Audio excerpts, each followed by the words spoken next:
এইমাত্র আবহাওয়া দপ্তর সূত্রে পাওয়া আজকের আবহাওয়ার খবর। আজ সকাল থেকেই আকাশের মুখভার, একরাশ কালো মেঘের মাঝে যাও বা মাঝে মধ্যে রোদের দেখা মিলেছে, পরেক্ষণেই তা আবার ঢেকে যাচ্ছে মেঘের চাদরে।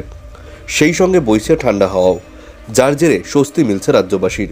গতকাল রাতে রাজ্যের একাধিক জেলায় বজ্র বিদ্যুৎ সহ বৃষ্টিপাত হয়েছে। তবে আজও কি বৃষ্টির সম্ভাবনা রয়েছে বাংলায়?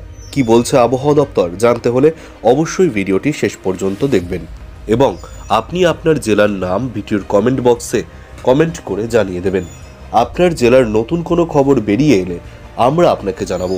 আপনার কাছে ছোট্ট একটা অনুরোধ, ভিডিওটিতে একটি লাইক করবেন, চ্যানেলটিকে সাবস্ক্রাইব করবেন, পাশে থাকা বেল বটনটি বাজিয়ে দেবেন পরবর্তী লেটেস্ট খবরগুলো সবার আগে দেখার জন্য।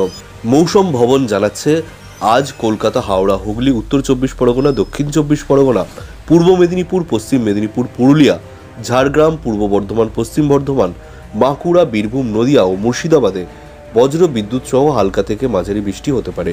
আগামীকাল থেকে বাংলায় বৃষ্টির পরিমাণ কমবে, ফলত তাপমাত্রা 2 থেকে 3 ডিগ্রি বাড়তে পারে।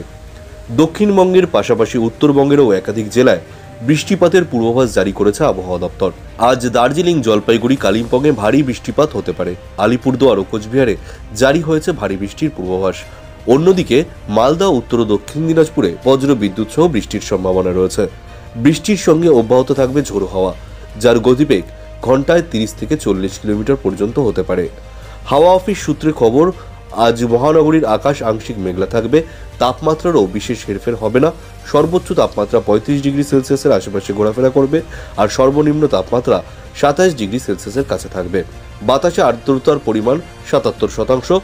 গতকাল কলকাতার সর্বোচ্চ তাপমাত্রা ছিল 34 ডিগ্রি সেলসিয়াস ও সর্বনিম্ন তাপমাত্রা ছিল 24 ডিগ্রি সেলসিয়াস। বৃষ্টির কারণে রাতের দিকে মৃদু ঠান্ডার আমেজ অনুভূত হয়েছিল।